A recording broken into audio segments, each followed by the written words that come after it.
Bonjour et bienvenue à cette réunion de Chantier de France. Nous amorçons le cycle 2024 par une table ronde sur les métiers de la distribution, un secteur en pleine transformation, soumis à des enjeux structurels et conjoncturels importants. Nous vous proposons deux volets ce matin, l'un très orienté ressources humaines, recrutement et attraction des métiers de la distribution, une seconde partie sur les enjeux plus techniques du métier. Autour de moi ce matin, pour répondre à nos questions, Louise Bernard. Bonjour Louise. Bonjour. Aujourd'hui, au titre de responsable RH de la société CMG, société dans laquelle vous avez d'autres missions, bienvenue. Merci. David Barthes, bonjour. Bonjour. Directeur opérationnel de Volvo CE en France et ce matin présent au titre de Volvo Grand Paris CE toujours. Bienvenue David. Merci. Xavier Larocque, bonjour. Bonjour. Directeur de Propel, spécialiste du matériel compact. Bienvenue. Pierre-Nicolas Curti, notre Lyonnais de l'État. Bonjour à tout le monde. Bonjour et bienvenue à tous. Louise, ma première question est pour vous. Responsable RH dans une structure comme CMG, à quoi cela renvoie-t-il? Quel est le quotidien de votre mission sur ce registre-là? Pour répondre honnêtement à votre question, c'est énormément de stress.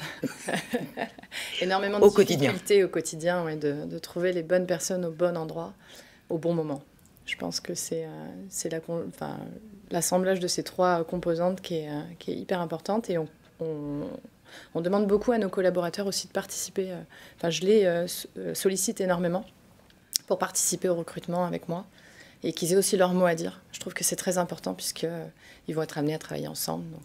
D'accord, donc c'est voilà. Sous tension au sein de CMG, sur tous les profils, techniques, administratifs, commerciaux. Oui, après aujourd'hui, on a réussi à être couplés aujourd'hui, mais je parle surtout sur les 2 dernières années où on a eu beaucoup de rebondissements au niveau du personnel, depuis le Covid. Je pense que c'est à peu près pareil pour tout le monde. Ça va faire la 4e année que vous êtes en peine d'attirer de nouveaux talents, appelons-les comme ça. Un petit tour de table. Qui n'est pas, à l'heure actuelle, en phase de recrutement à la recherche de nouveaux collaborateurs? Aujourd'hui, du coup, nous ne le sommes plus. Non, ça y est, on est à peu près bouclé. D'accord. Là, nos effectifs, on a peut-être encore une personne, mais voilà. D'accord. Vous autres, vous êtes tous à la recherche. Pierre-Nicolas. Des postes de commerciaux, oui. Grande partie, et des jeunes pour la partie technique. D'accord. 2 agences. Une sur Genasse et une sur Montmélian, 69 et 73. Et vous aviez des velléités d'en ouvrir une 3e. Est-ce que justement cette pénurie de collaborateurs, notamment d'un responsable d'agence, vous freine dans vos développements? Oui, dans le passé, on avait ouvert une 3e agence sur Valence. Oui. On avait eu la chance de trouver en peu de temps l'agence, le commercial et un technicien. Et en fait, on s'est aperçu que c'était pas vraiment, on parlait de bonnes personnes au bon poste. On n'a pas trouvé les bonnes personnes au poste et c'était tellement compliqué après de retrouver quelqu'un, de repartir à zéro, que finalement on a abandonné l'idée de la 3e agence et on s'est organisé différemment pour tout ce qui est dépannage et commerce en fait. D'accord, donc ça c'est mis entre parenthèses pour l'année en cours. 2025, ça peut redevenir d'actualité? Ou d'actualité ou essayer de trouver des points services. Peut-être plus l'idée de trouver des points services que d'ouvrir des agences. D'accord. Xavier, Propel est une société relativement jeune, oui. Créée en 2018 si je ne m'abuse. C'est cela même. 4 agences et l'un des vecteurs de croissance de l'entreprise, c'est la création d'agences. Oui, on a pris cette décision de rapprocher en fait nos techniciens et nos équipes de nos clients et c'est aussi pour aider le recrutement puisqu'on se rend compte quand on a un technicien sur un département sans agence, c'est peut-être plus difficile. Quand on a une agence, c'est aussi le fait de pouvoir aider le recrutement.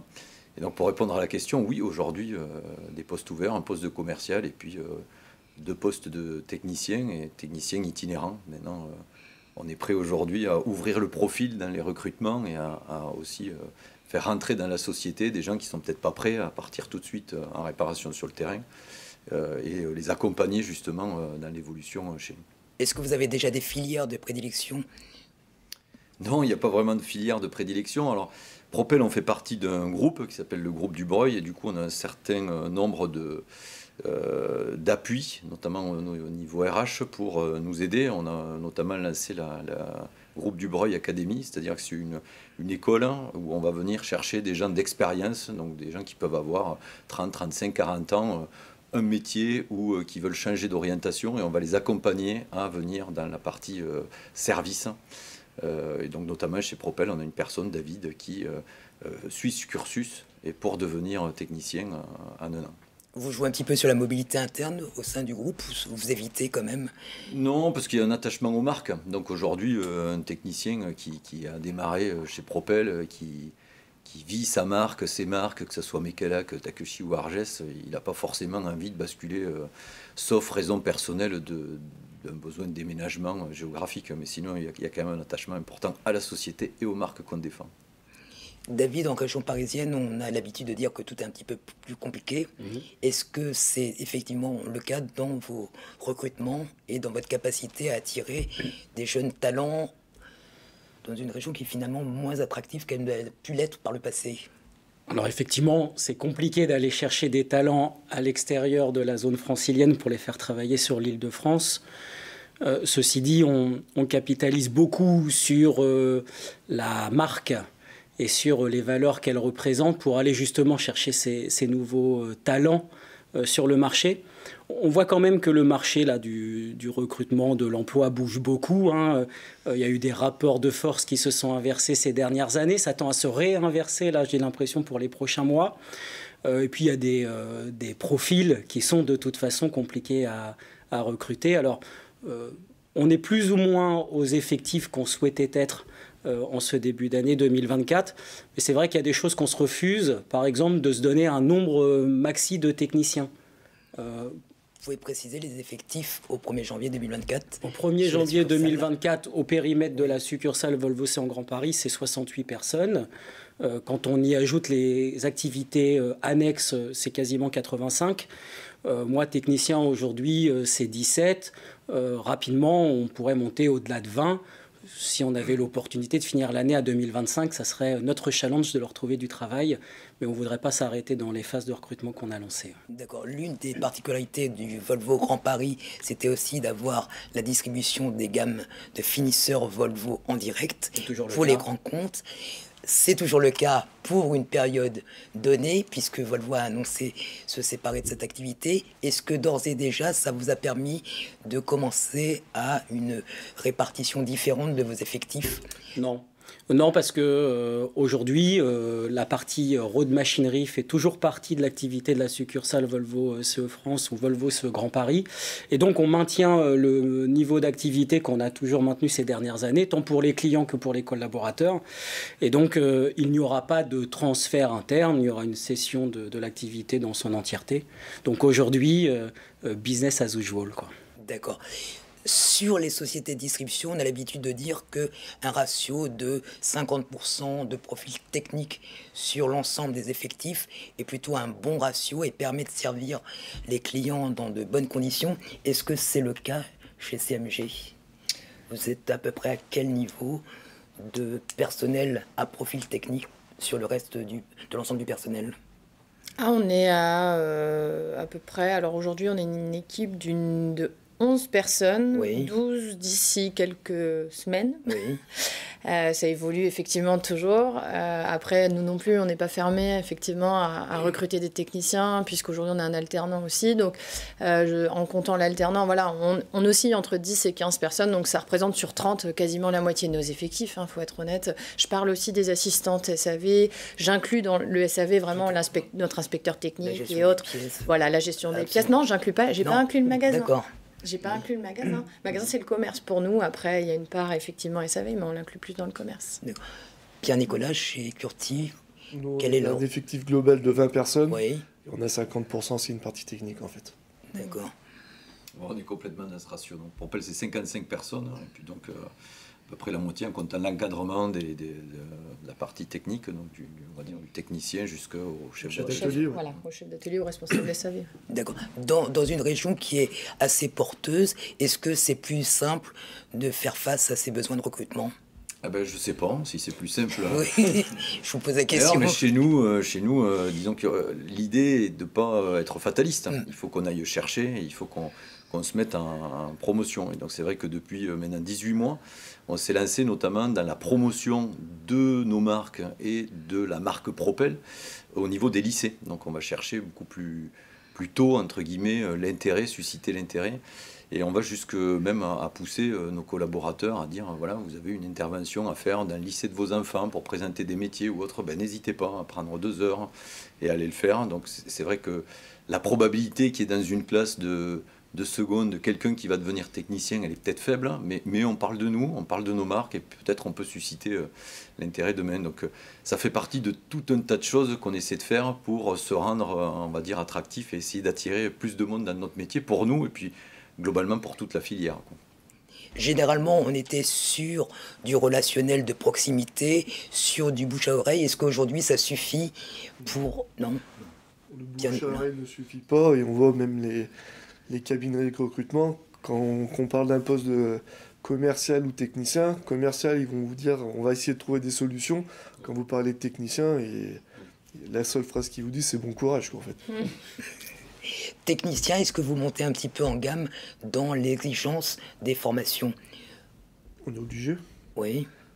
Les machines évoluent de plus en plus. Et en fait, nous, dans la société, on a la chance d'avoir formé nos techniciens. Donc, ils ont tous une bonne dizaine d'années d'ancienneté chez Curti.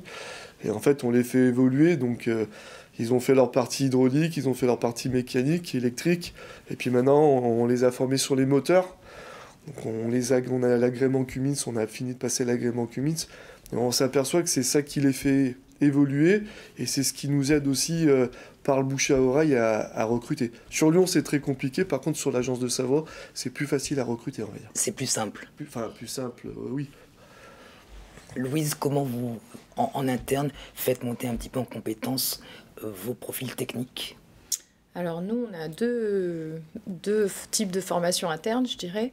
On a d'abord l'alternance, comme je vous l'ai dit tout à l'heure, sur les profils SAV et commerce, puisque c'est un peu le nerf de la guerre. Comme on écoute depuis tout à l'heure, c'est vrai que la plupart du temps, on a du mal à recruter ces profils-là, techniques finalement, puisque le commerce, on attend d'un commercial d'être assez technique pour pouvoir vendre nos matériels qui sont, je dirais, du coup, de fait technique. Ensuite, on a un deuxième format de formation, ça va être, et c'est celui qui existe depuis toujours quasiment chez nous, ça va être en situation de travail, ça va être la formation avec les piliers, les anciens, ceux qui ont l'expérience. On a créé une mixité des âges chez nous avec des gens qui ont soit une ancienneté, soit qui ont un certain âge, entre guillemets, qu'on a recruté plus ou moins récemment, qui ont une 50aine d'années, qui sont multimarques, comme notre inspecteur technique dont je parlais tout à l'heure, qui est quelqu'un qui forme et qui accompagne énormément nos jeunes, surtout sur la technique, puisque, comme on le disait, ce sont des profils aujourd'hui assez rares ou en tout cas pas faciles à obtenir. Donc il y a un gros enjeu de transmission. Exactement, de transmission de savoir. C'est exactement ça, ouais. Et que vous favorisez en interne. Oui, qu'on favorise énormément en interne, ouais. On a connu un petit phénomène d'inflation très conjoncturel l'année dernière. La ressource étant pénurique, elle est chère. Comment on gère le point de vue tout simplement rémunération en Ile-de-France, David? C'est une bonne question, même si je ne l'aurais pas mise au passé. Je pense que le contexte inflationniste, il est bien présent. On essaye de bien le gérer. Clairement, je pense qu'il faut quand même se recentrer sur nos propres collaborateurs. Moi, je suis toujours à l'écoute des tendances de marché. C'est vrai qu'il y a des nouveaux talents, des nouveaux métiers qui arrivent, qui ont beaucoup d'intérêt au sein de nos entreprises. Maintenant, on est tous autour de la table aussi garants de la bonne gestion des entreprises qui nous sont confiées. Et donc, on doit faire attention un peu dans le ratio plaisir et masse salariale. Mais je reviens sur les compétences internes. On va beaucoup employer de temps et d'énergie à s'assurer qu'on n'a pas les compétences en interne, que les missions et les rôles de chacun sont les bonnes, et de savoir comment on peut amener ces personnes sur des nouveaux jobs au sein de l'entreprise avant d'aller tout de suite regarder ce qui se fait sur le marché. Donc tomber aussi dans cette course au plus offrant que l'on essaye de maîtriser, bien évidemment, quoi. Alors sur les profils techniques, c'est difficile d'imaginer du télétravail. Est-ce que vous êtes quand même ouvert à des aménagements des temps de travail? Est-ce que vous avez quelques souplesses pour être en adéquation avec les attentes des jeunes recrues? On n'a pas le choix, même si on est tous de générations différentes et qu'aujourd'hui, quand on cherche à s'auto-former, on se forme pour pouvoir manager les nouvelles générations, on s'ouvre. Il y a des mots qui sont très d'actualité, hein, l'agilité, etc. Alors moi, je ne suis pas RH, hein, donc n'empêche qu'il y a quelques années, on parlait beaucoup de compétences, hein, les hard skills. Maintenant, on parle des soft skills, c'est-à-dire quand même, on fait attention aussi à qui on recrute et la personne. Moi, j'ai découvert quelque chose il n'y a pas très longtemps, hein, c'est le mad skills. C'est un peu la folie, la créativité. Et c'est vrai qu'on va aussi, maintenant, dans nos sessions de recrutement, venir mélanger tout ça pour avoir des profils un peu différents. Et donc, par effet de conséquence, l'entreprise, il faut qu'elle s'adapte. Le mad skill se gère? Pour l'instant, je le regarde. Je ne l'ai pas encore intégré. C'est conceptuel. Ou du moins, je l'ai intégré sans le savoir. D'accord. Mais, vous allez le découvrir. Mais oui, non, mais bien évidemment que ça doit se gérer. Mais je pense qu'il faut qu'on soit conscient que les entreprises, elles doivent aussi s'adapter aux collaborateurs. C'est vrai parfois dans l'autre sens, hein, les collaborateurs, il faut qu'ils fassent quelques efforts pour s'adapter aux contraintes de l'entreprise, mais l'entreprise, elle doit être flexible. Vous faites partie d'un groupe Volvo qui a largement diffusé la télématique et le digital dans ses process et dans ses matériels. Ça veut dire en interne des ressources nouvelles, j'imagine, l'analyse de la donnée. Clairement. Comment vous arrivez à expliquer à ces jeunes que le matériel TP, c'est également du digital? Ça a été dit, hein, on travaille en amont, c'est-à-dire qu'on passe beaucoup de temps dans les écoles, beaucoup de temps auprès des professeurs. Nous, on a nommé quelqu'un qui est référent auprès des écoles, donc c'est son job à plein temps, en plus de développer les compétences internes. Et donc, on est venu désacraliser le côté matériel TP. C'est vrai qu'il va être peut-être temps de changer la photo de fond, parce que la chenille encrassée, je ne pense pas qu'elle soit vraiment représentative de ce qu'on vit au quotidien. Mais on a besoin d'informer. Il y a souvent, il y a besoin d'une vraie communication. Et nous aussi, de réfléchir comment on va pouvoir les intégrer. Data scientist, l'analyse de la donnée, bien sûr. Je pense que ça y est, là, on arrive dans l'intelligence artificielle. Vous l'avez souligné, on a la chance de faire partie d'un grand groupe qui investit beaucoup autour de ça. Maintenant, c'est de réfléchir comment, dans la partie distribution, on l'intègre sur des missions très concrètes, quoi. D'accord, un petit commentaire sur la photo. Très belle photo. C'est peut-être pas la réalité dans la succursale Volvo Grand Paris, mais c'est la réalité du chantier. C'est vrai. Donc, aussi. On la gardera encore quelques temps. Xavier, au niveau de Propel, vous avez des marques, effectivement, qui sont assez pointues d'un point de vue technique. Est-ce que dans votre région, vous arrivez à intégrer des spécialistes de la donnée? Alors, pas forcément que sur ce périmètre-là, mais en tout cas, un web designer, un analyste des données de remontée télématique? Alors, oui, on n'a pas de mal à recruter dans l'Ouest, puisque c'est quand même un tissu économique important. Je voulais revenir sur le bouche à oreille, hein, puisque c'est vrai que nous, on a mis en place la cooptation chez Propel. Et alors, j'ai pas de stats exactes, mais globalement, c'est 1 ou 2 salariés par an qui arrivent via la cooptation. Et ça, c'est une vraie fierté pour nous, puisque globalement, un salarié qui vient chercher un copain de promo, une connaissance, en lui disant viens travailler chez nous, c'est quand même un vrai plus. Et c'est aussi un gage que ça se passe bien, il a envie d'amener quelqu'un avec lui. Sous un format un petit peu candidature spontanée, ou ça a quand même été un petit peu concerté en amont, il sait que... disons qu'il est, on va dire, l'entremetteur, si je peux dire, entre le candidat ou la personne qui veut changer de poste, en lui disant viens travailler chez nous, il fournit le CV, et tout ça, ça se fait de manière transparente. Et puis pour revenir à la question, alors nous, on n'est pas encore dans l'analyse profonde de la donnée, donc on est plus dans un système d'utiliser les données de nos constructeurs pour le service, pour l'anticipation du service. Donc on n'a pas de personne à plein temps qui soit sur l'analyse de ces données-là. Et pareil au niveau commerce, on pourrait pousser demain d'avoir des détecteurs d'affaires, de leads entre guillemets, qui arrivent via intelligence artificielle ou autre. Aujourd'hui, on n'en est pas du tout là. C'est vraiment nos commerciaux sur le terrain avec la connaissance du tissu économique et des clients qui amènent la majorité des affaires en cours qu'on peut avoir. Sous quel délai vous pensez que ce sera une réalité dans l'instant? Je pense que c'est dans les 4-5 ans à venir, mais ça va très vite. Ouais. On voit pour la partie technique, je pense, mais pour la partie commerce, on va dire la partie TP, les gens ils restent quand même proches du terrain.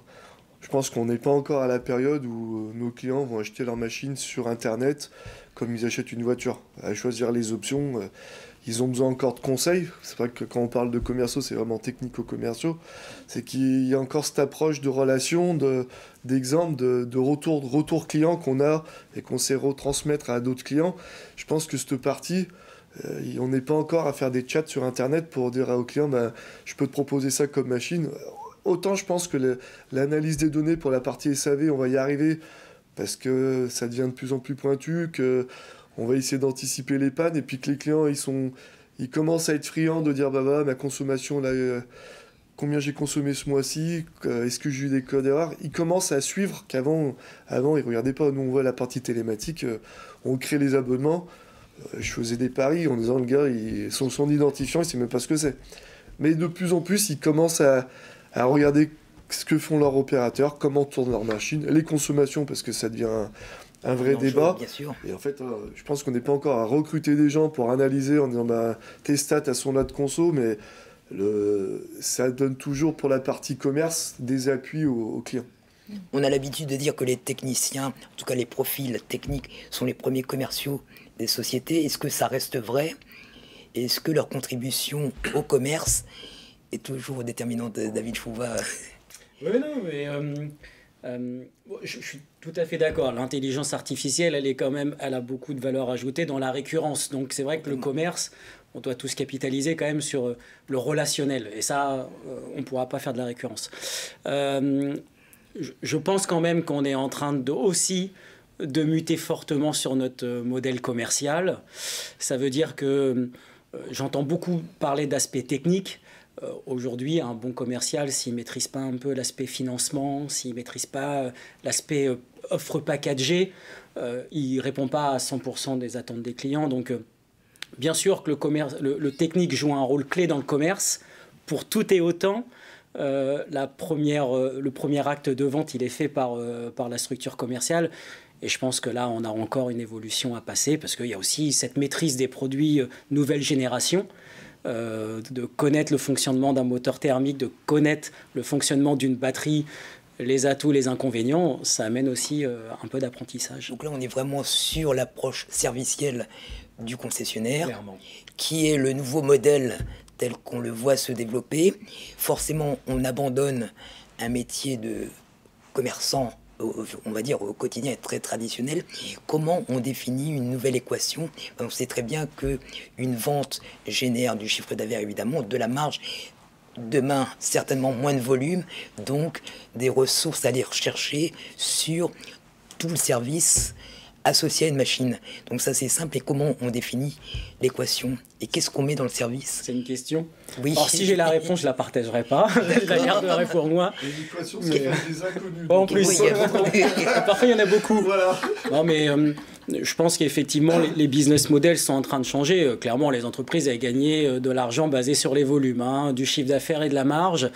Là, aujourd'hui, on va proposer un service packagé, c'est-à-dire qu'on va mutualiser les parts, mettre de la machine à disposition du client, s'adapter à son activité, et on va être obligé de trouver les services à valeur ajoutée pour contrebalancer la marge que l'on n'aura plus sur la vente de la machine sèche.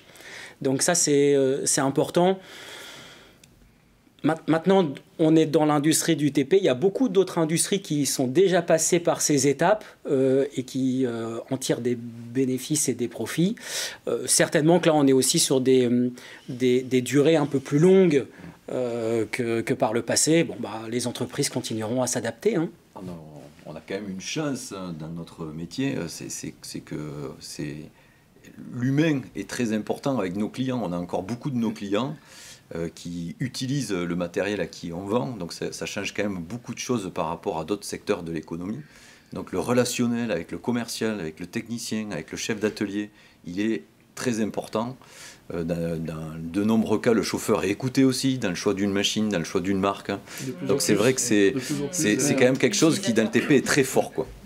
Et ce relationnel est très important. Louis, sur les profils de poste que vient de lister Xavier, on voit qu'on est sur une organisation très traditionnelle. Est-ce que chez MG, vous êtes déjà en train de recomposer un petit peu les effectifs, réaffecter certains personnels? Expliquez-nous. Alors concrètement, aujourd'hui, on a créé un poste maintenant il y a 1 an, 2 ans, c'est ce que je disais tout à l'heure, inspecteur technique par exemple en interne, qui va être justement le formateur, celui qui va passer la connaissance, qui va faire le relais de sa connaissance et de son expérience.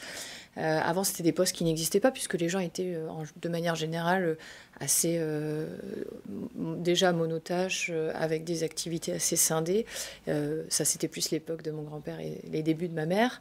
Et puis aujourd'hui, c'est vrai qu'on demande un peu plus de polyvalence, et puis aussi par notre structure qui est PME. Et puis après, on a d'autres profils aussi, même au niveau commerce.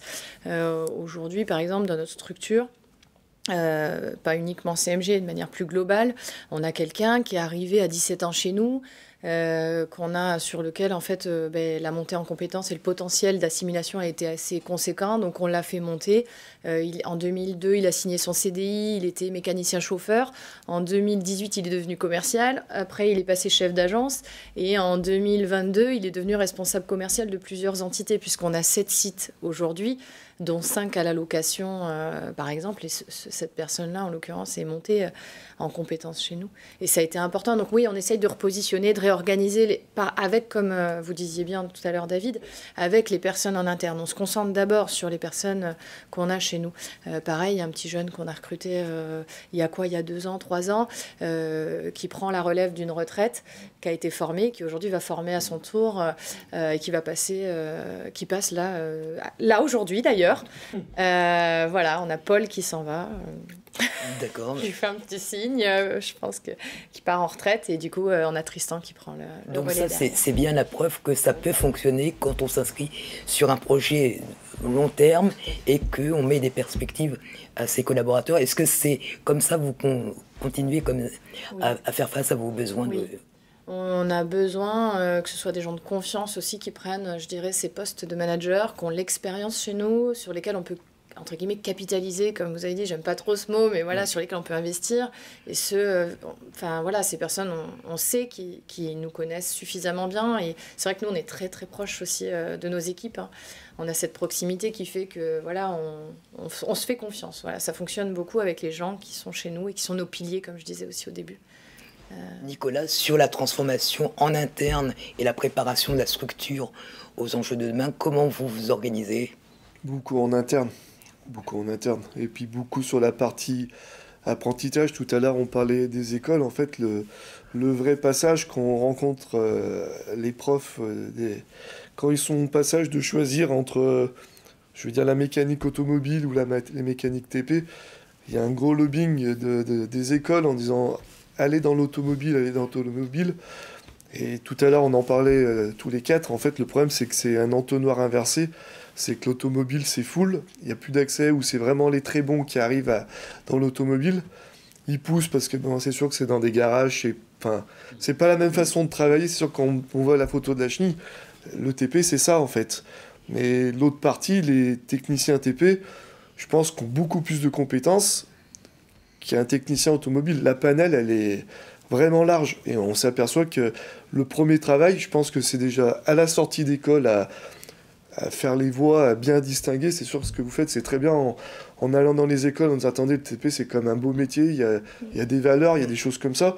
Et je pense qu'il y a une partie à refaire au niveau de l'école, déjà. Nous, en interne, on sait évoluer. Mais le premier barrage, si vous entendez votre prof qui dit toujours « va dans l'auto », même si vous arrivez, vous essayez de recruter, et le jeune, il dit « attends, non, mon prof, il m'a dit que l'automobile, c'était super bien. Je vais aller dans l'automobile. » Alors que ils se font des fausses idées du métier. Enfin, après, je parle pour la partie de notre secteur. Après, il y a la partie apprentissage qui permet aussi de capter le jeune dans son cursus d'apprentissage, c'est pour Exactement, ouais. Et puis à faire grimper au niveau, en fait. Et après, on arrive à le convaincre que le De métier rester. n'est pas toujours celui qu'il pensait, et puis qu'il a plein de possibilités d'évolution. Hein.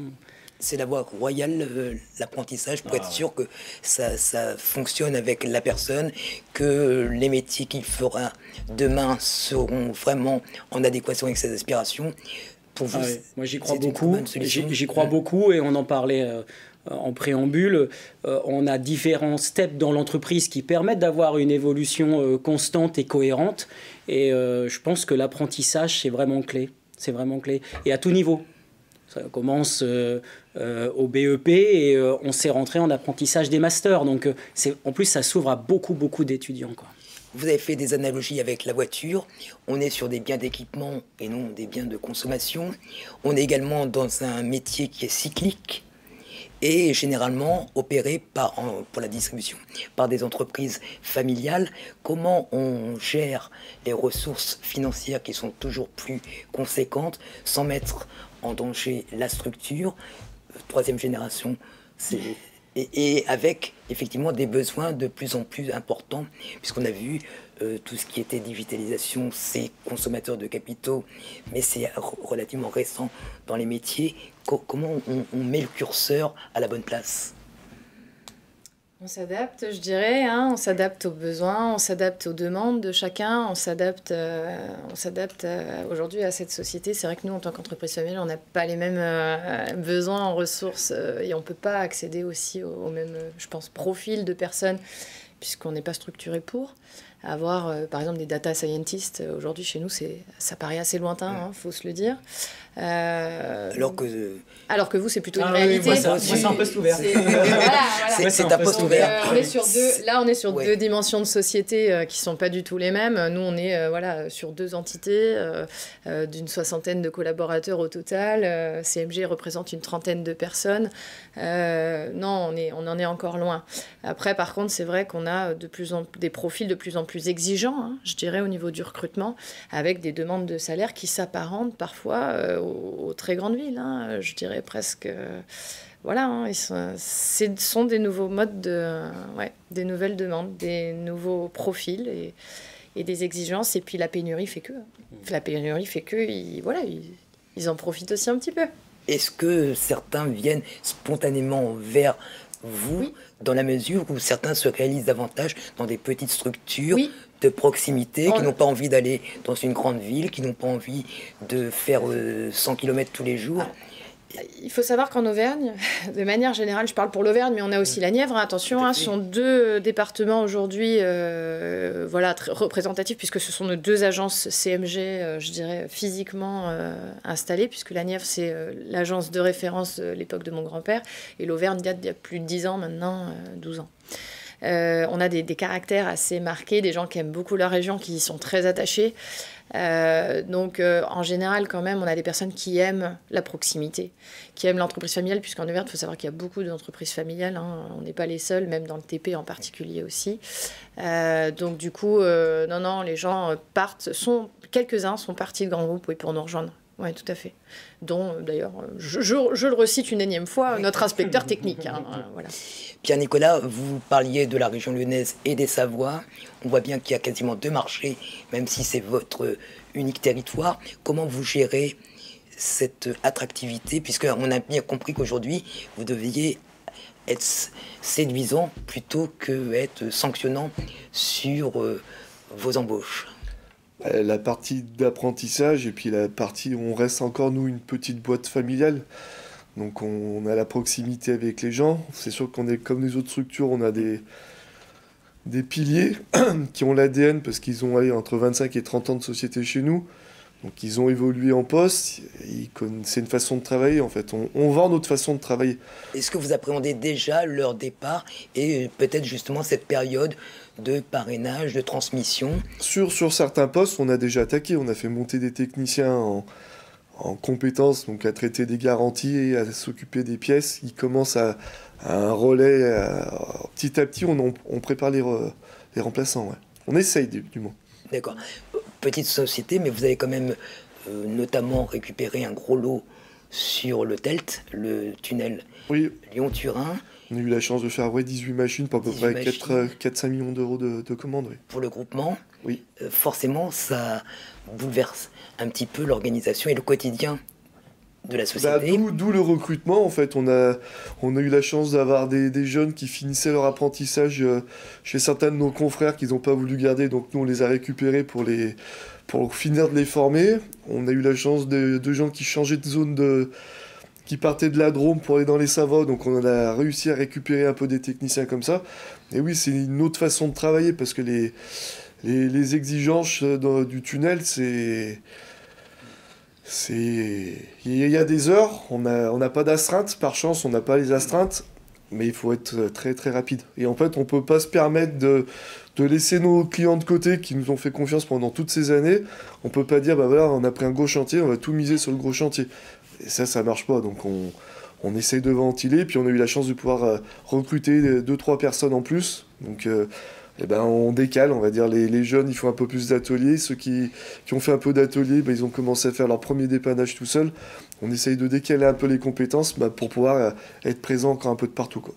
Sans pénaliser tout le monde. Ce genre d'opération, j'imagine en interne, c'est une grosse satisfaction. Est-ce que vous allez essayer de la reproduire sur d'autres projets, puisque vous êtes dans une région qui est assez dynamique, ou vous évitez quand même, parce que vous savez qu'à un moment donné, le SAV va bloquer faute de ressources suffisantes? Il y a toujours le problème du SAV, mais en fait, c'est un challenge. On a fait la première partie en sachant les conséquences qu'elle allait avoir au niveau SAV. Bien sûr que si on est de nouveau consulté, bien sûr qu'on jouera notre jeu à 100%. Parce que, en étant une petite structure, on s'est battu contre des gros nationaux sur le dossier.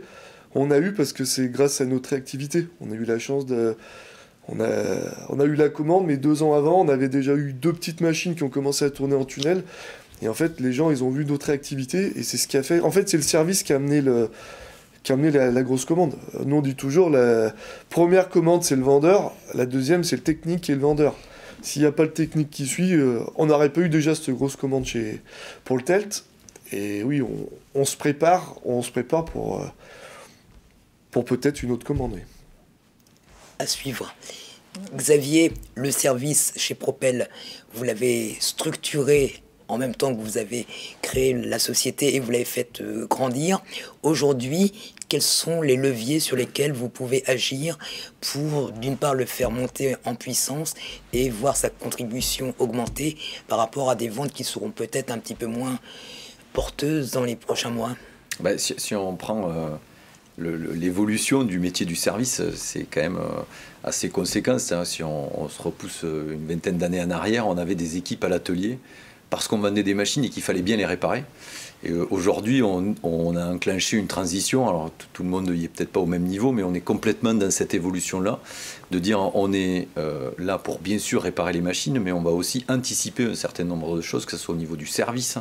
On vend de plus en plus de contrats d'entretien pour que pour le client, ça soit quelque chose qui soit complètement linéaire en termes de coûts.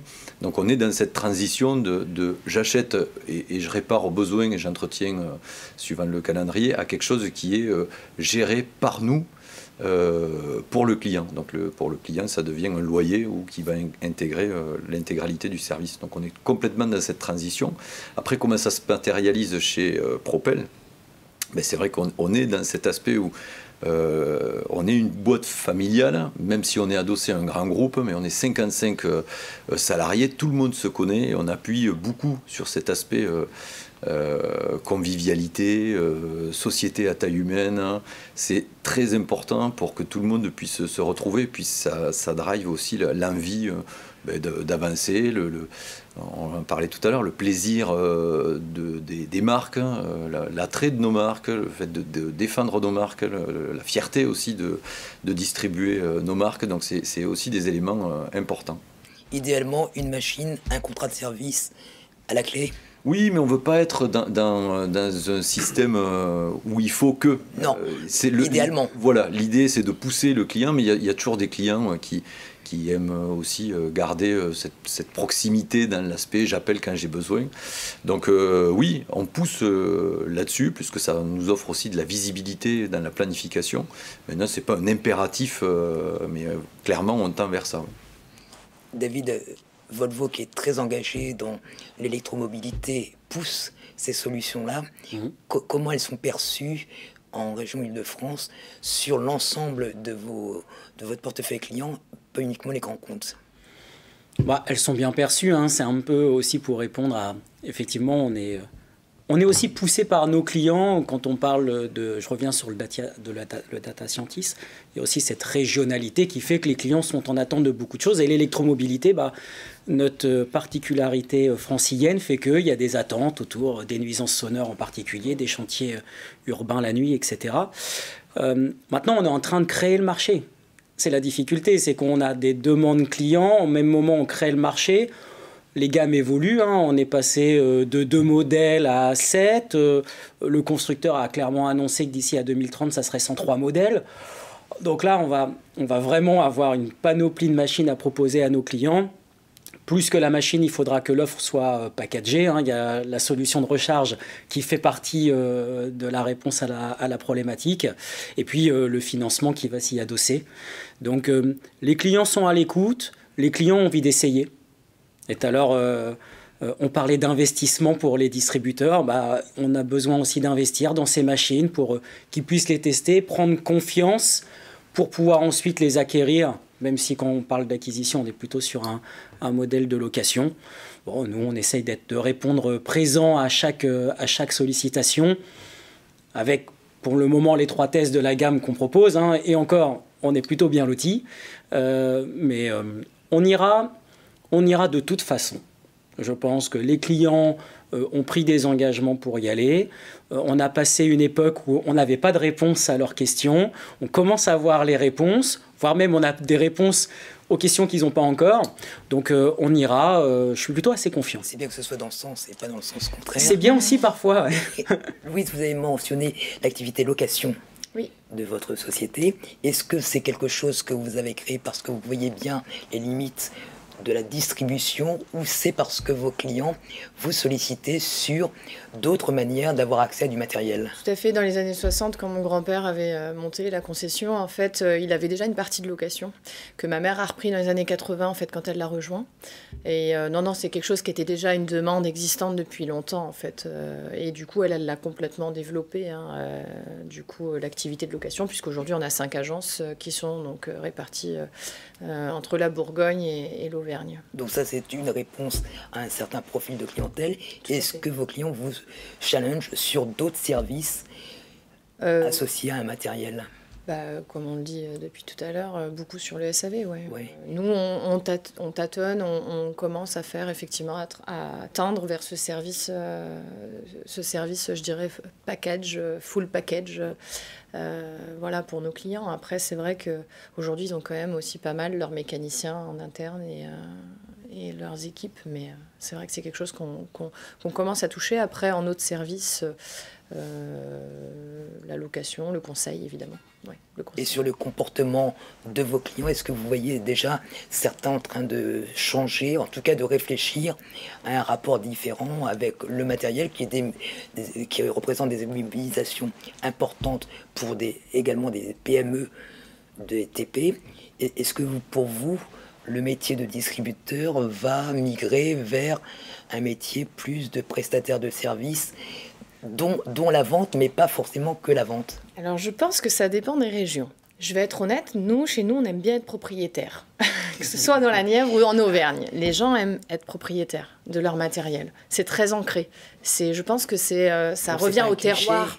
L'Auvergnat est propriétaire de son matériel. Non, mais c'est une vérité. C'est aussi... voilà, c'est vrai qu'on travaille avec beaucoup d'entrepreneurs qui aiment être propriétaires de leur matériel. Aujourd'hui, c'est vrai que la location est une bonne activité complémentaire à la distribution. La location touche quand même beaucoup les grands groupes, hein, il faut se le dire, les nationaux. Après, aujourd'hui, nous, on travaille quand même bien avec nos clients et effectivement, ils aiment être propriétaires, en tout cas encore à ce jour. Après, l'avenir... Pierre-Nicolas, les ventes, c'est prépondérant chez Curti. C'est plus de 90% du chiffre d'affaires. Surtout quand on prend une grosse enveloppe comme sur le TELT. Ouais, mais même les autres années, en fait, mon père, il a toujours eu développé la partie commerce. Et dans la région Rhône-Alpes, il était l'un des premiers à attaquer à faire de la location. Et en fait, il y a tellement de grosses structures qui sont arrivées sur la partie location. Il a fallu s'adapter, en fait. En prenant la concession Hyundai en 93, là, on est parti dans le commerce de neuf. Et les gens nous connaissent plus pour acheter du matériel que louer du matériel. On a un petit parc de location parce que, comme on dit, il y a toujours la partie service. Et puis, quand on loue, on fait toujours essayer la marque. Donc, finalement, ça a une double utilité. Mais, vous voyez, on a essayé de mettre des mini-pelles en location. Ça a duré 1 an. Au bout de la fin de l'année, on les a vendus. Parce qu'on a rendu des services à des clients, mais c'est pas notre... Les gens ne vont pas nous appeler pour les louer une mini-pelle. Ils vont nous appeler pour du gros matériel. On est un peu plus fort sur la partie gros matériel que sur petit matériel. Vous êtes des sociétés de services. Le service, forcément, c'est un vaste terme. Est-ce que pour vous, il y a des leviers à aller chercher sur des prestations qui aujourd'hui sont pas facturées à vos clients, mais qui mériteraient de l'aide parce que c'est de la mobilisation de ressources internes, c'est des moyens qui sont mobilisés à un moment donné alors qu'il y avait peut-être autre chose à faire. Est-ce que vous avez serré un petit peu la vis par rapport à tout ce que vous pouvez, au fil de l'eau, offrir à vos clients? Le problème, c'est de rajouter des services. Parce que tout à l'heure, on parlait des coûts d'entretien. Vous arrivez avec des contrats d'entretien, c'est bien. Mais le client, quand vous commencez à lui mettre son loyer, son coût d'entretien, si vous lui rajoutez encore un service, alors les taux sont de plus en plus élevés, les machines, elles sont de plus en plus chères. Vous lui mettez des mensualités qui sont énormes, à part des grosses structures qui vont arriver à absorber tout ça. Mais les petits, voilà, comme je disais tout à l'heure, c'est faire de la prévention. Je pense qu'ils vont être plus fans de faire de la prévention et avoir une partie rassurée en disant le constructeur et le concessionnaire, ils me suivent, ils font mon contrat d'entretien, j'ai un suivi, qu'aller leur rajouter de la télématique ou des choses comme ça, où je pense qu'ils sont pas encore prêts. Enfin, pour ma région, je pense qu'ils sont pas encore prêts. L'approche prix est déterminante chez eux. De plus en plus. C'est un package qui devient global. Si vous regardez les taux et les augmentations de matériel, en peu de temps, ça s'est enflammé. Donc si vous rajoutez encore des services supplémentaires à facturer, les personnes... Et d'une, ils vont pas y aller en disant « Bah non, j'ai déjà ça à payer, je vais pas y aller ». Et après, vous trouvez des filons, mais pour l'instant, non, je n'ai pas trouvé. Xavier, vous voulez... C'est un tout, l'offre qu'on amène, mais on n'est pas dans la recherche absolue d'aller chercher des options à facturer dans la partie rentabilité. Pour nous, l'important, c'est que le client, il ait sa machine, qu'elle soit opérationnelle, et puis que, en termes de coût, ça soit lissé et évité. C'est pour ça qu'on pousse de plus en plus les extensions de garantie, bien supportées aussi par nos constructeurs.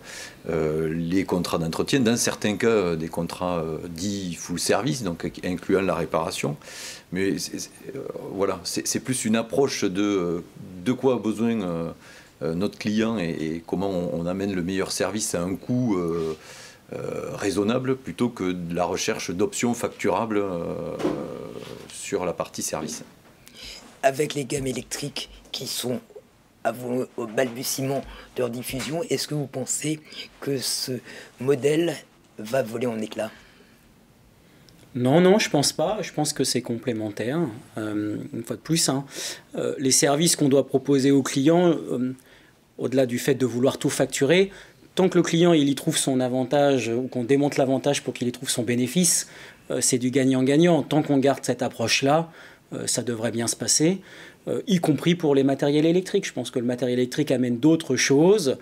La télématique sur un matériel électrique, c'est obligatoire. Enfin, je veux dire, ça en fait partie. Donc, non, je pense que sur l'approche servicielle au client, on conservera la même. C'est le bien-être et le bien fondé de nos entreprises. Donc, ne l'abandonnons surtout pas.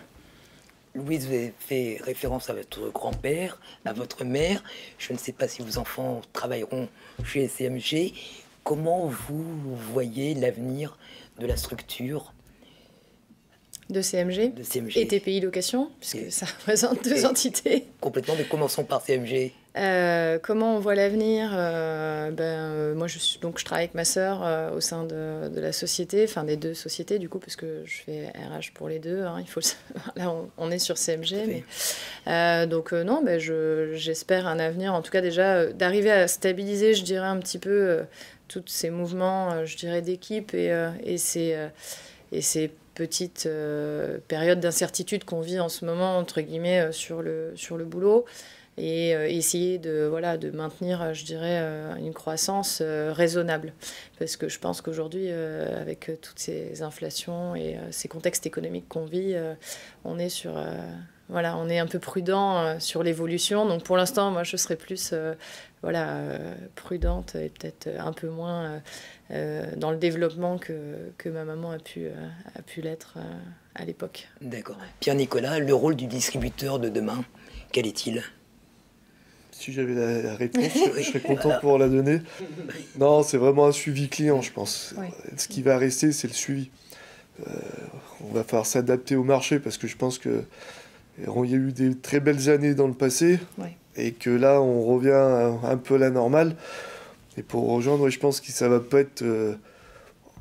pour les distributeurs, ils vont pas exploser les chiffres pour se moderniser. C'est déjà faire le dos rond sur la partie du marché actuel que personne n'arrive à cerner. Les constructeurs ont leur donné, nous on a un peu le retour terrain, donc on voit un peu la tendance. Je pense que c'est déjà plus travailler en partenariat avec le constructeur en disant les tendances, les chiffres ils sont plus vers le bas que vers le haut, mais après il va falloir s'adapter au marché.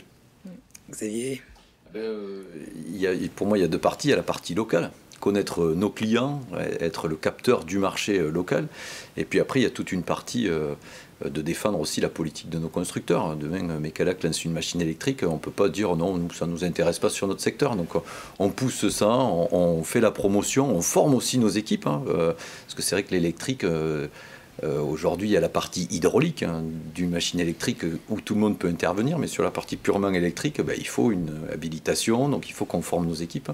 Donc il y a vraiment cette partie aussi de défendre la politique constructeur. La Takeshi décide d'augmenter ses parts de marché dans l'appel à pneus. On ne peut pas dire, ah oui, nous, non, dans notre secteur. Non, on se met en position aussi pour appuyer ce que décide de faire notre constructeur.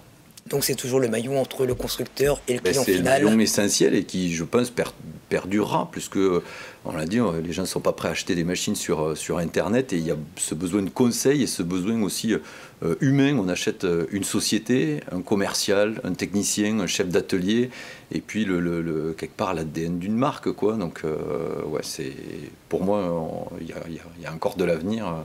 Et un long avenir pour le métier de la distribution. Et quand un constructeur décide d'intégrer sa distribution, comme c'est le cas de Volvo, mais d'autres, quel est le rôle du distributeur de demain et pourquoi? Quels sont les avantages à intégrer? Il faut être conscient que si le constructeur souhaite garder un pied sur le terrain, c'est pour aussi avoir la parole du client en direct. Donc, même si tous les distributeurs sont très fidèles à leur marque, il y a toujours parfois un jeu entre le distributeur et le constructeur. Nous, en tant que succursale, on joue un peu moins. Le modèle de distribution, après, il évoluera en fonction de la demande. Je pense quand même que 2024, ça va être un peu un retour au basique. Autant pour les clients que pour nous. Chacun va se reconcentrer sur son cœur de business. Et puis donc, nous, on aura à cœur de fournir les machines et services dont le client a besoin, quand lui, son métier principal, c'est de faire du bâtiment, des routes ou de l'extraction, peu importe. D'accord. À propos de parole, nous allons prendre maintenant celle des internautes qui nous ont suivis et qui ont posé des questions sur le chat. C'est Mathieu qui les relaie sur le plateau. Bonjour Mathieu. Y a-t-il des questions pour nos invités, notamment nominatives ? Bonjour Jean-Noël. Non, pas de questions nominatives aujourd'hui, mais quelques questions un peu parfois assez précises. On nous demande notamment si nous pourrions évoquer les différences entre les salaires demandés et proposés pour les profils en pénurie. Louise. Non mais nous, c'est bien d'en rire. Oui, alors après, il y a tellement de variables qui rentrent en compte. Déjà, chez nous, on a l'habitude de demander les salaires des personnes dans leurs expériences précédentes. D'accord. Parce que c'est une base sur laquelle on estime qu'au moins, voilà, on se base sur quelque chose d'équivalent et plus du coup, puisqu'il faut qu'il y ait un intérêt aussi financier, évidemment, à nous rejoindre. Après, je ne peux pas donner de fourchette à proprement parler. Et je veux dire, aujourd'hui, c'est complètement... ça dépend du poste, ça dépend des responsabilités de chacun, ça dépend du niveau, ça dépend de l'expérience, ça dépend si on va investir, si on va former. Il y a tellement de composantes que je ne peux pas donner de fourchette aujourd'hui. Au global, l'augmentation des salaires l'année dernière, c'était de quel ordre? Tout le monde a un petit peu... Oui, voilà, on essaye de réajuster en fonction déjà des évolutions aussi du SMIC, puisqu'on ne veut pas que nos salariés, pour ceux qui sont là depuis un certain temps, soient au SMIC, il faut se le dire, ou au minimum de la convention. Après, on est, de l'ordre, ça dépend. Je vous dis, parce qu'il y en a qui prennent des responsabilités, donc là, on va essayer de marquer le coup et de les monter en niveau aussi, puisqu'il n'y a pas que le salaire. Hein. Il y a aussi, je dirais, la reconnaissance. Il va y avoir aussi le niveau, l'échelon auquel vous allez, et le titre que vous allez donner à votre collaborateur. Donc, je pense qu'il y a un ensemble de plein de choses. Je vous parle toujours de cet inspecteur technique, parce que c'est l'exemple, je dirais, clé, ou ce responsable commercial dont je parlais tout à l'heure. Ce sont des gens qui ont commencé avec dans la profession avec des salaires, je dirais, plus bas, et quand ils nous ont rejoints ou qu'on a fait monter, entre guillemets, pour le responsable commercial, et puis l'inspecteur technique, lui, une fois qu'il a pris ses positions d'inspecteur technique, forcément, on l'a fait évoluer aussi. David, en région parisienne, il n'y a pas que le salaire, mais il y a quand même le salaire. Oui. Alors, je suis intimement convaincu de proposer des salaires qui sont alignés sur le marché. Il ne faut pas non plus oublier qu'on doit les croiser avec les compétences. Les compétences, nous, chaque candidat qu'on rencontre, on mesure ses compétences. À partir du moment où les compétences sont au rendez-vous, il n'y a pas de raison qu'on ne tombe pas sur un accord au niveau du salaire. Maintenant, on parle depuis tout à l'heure d'offres machines packagées. Les salaires aussi sont packagés. C'est-à-dire qu'il y a aussi des politiques RSE des entreprises qui attirent ces personnes-là. Et je dois quand même souligner qu'on parle des nouveaux talents, des nouvelles générations sur 2-3 aspects difficiles à manager. N'empêche qu'ils ont quand même intégré qu'il n'y avait pas que le salaire dans la vie et qu'effectivement, ils font attention sur le bien-être de l'entreprise, les valeurs du groupe, les possibilités d'évolution et puis tout ce qu'il y a autour de la rémunération. Et c'est plutôt très agréable quand même à travailler dans un contexte RH, quoi. Xavier. Alors, je reviens sur la question entre le salaire demandé et le salaire proposé. C'est pas aussi restrictif que ça. Quelqu'un qui viendrait en disant juste je veux tel salaire. En fait, c'est quel est le projet derrière, quelle est l'envie de nous rejoindre entre guillemets et de travailler sur nos marques et avec nos marques. Et puis effectivement, c'est tout ce qu'on peut offrir derrière sur le poste. Et puis moi, j'avais noté que chez nous, par exemple, 75% des managers sont des gens qui étaient, on va dire, équipiers auparavant. Donc ça, c'est aussi un vrai vecteur d'expliquer, vous rentrez chez nous, sachez que... La moyenne d'âge de ces managers? Alors, je ne l'ai pas, mais relativement jeune, la société est jeune, on n'a pas de... Mais donc ça c'est important. Et puis je voulais parler aussi du Great Place to Work, puisqu'on s'est dit comment on peut mesurer en fait le niveau de satisfaction ou d'insatisfaction dans nos sociétés. Et donc on a lancé depuis 2019 le baromètre. Donc en fait il y a une 50aine de questions qui sont envoyées à tous nos salariés de manière complètement anonyme. Et puis ça nous permet de ressortir ça. Par exemple, dans cette entreprise, l'ambiance est conviviale. Il faut savoir que 100% des salariés qui ont répondu ont dit oui. Les nouveaux collaborateurs sont bien accueillis, 100% de réponses positives.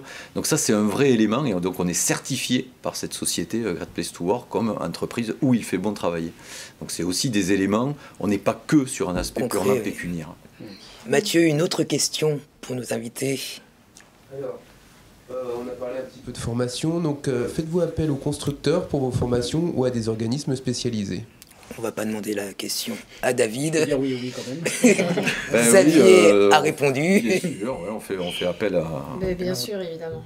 Constructeur aussi. On n'a pas le choix. Enfin, on n'a pas le choix. Je veux dire, il faut pouvoir répondre techniquement à nos clients et aux nouveautés des matériels. Hein. C'est évident.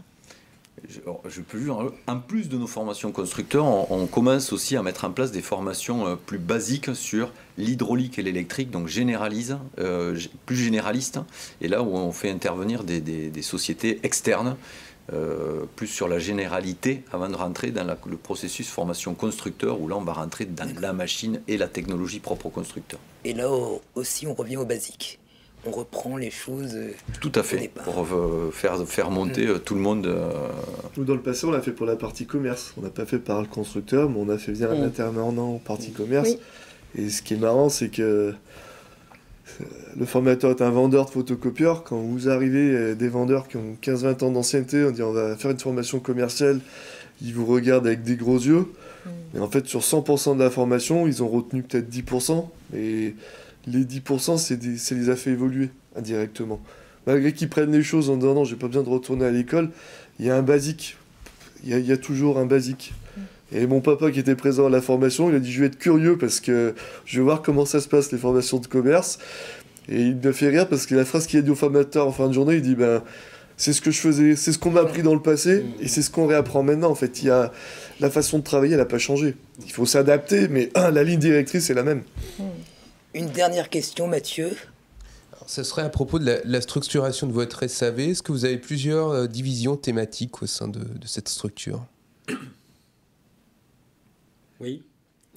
Je viens du fond du cœur.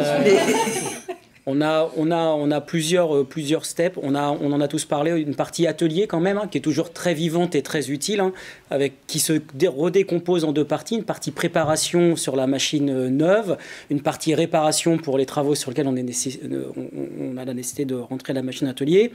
On a la maintenance préventive. Donc là, on envoie sur demande nos techniciens faire majoritairement des vidanges ou des recharges de clim, etc. Et puis la dernière partie, qui est un peu le Graal que j'aime plus d'ailleurs ce mot service après-vente, mais de service à valeur ajoutée, qui est le dépannage. Et donc tout ça, c'est supporté par des fonctions support, dont la connectivité. Mais oui, c'est structuré en plusieurs parties.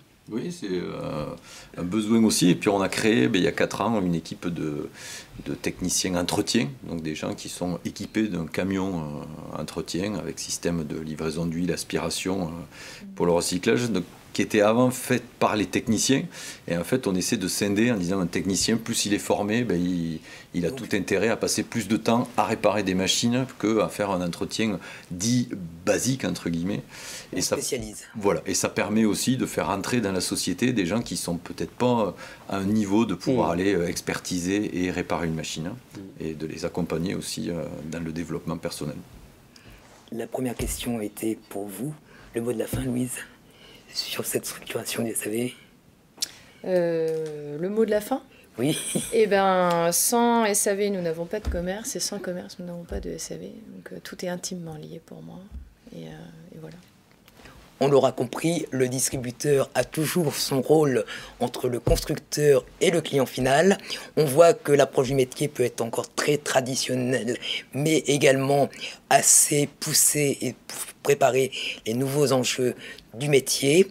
Merci à tous, merci de nous avoir suivis et à tout de suite pour la seconde table ronde.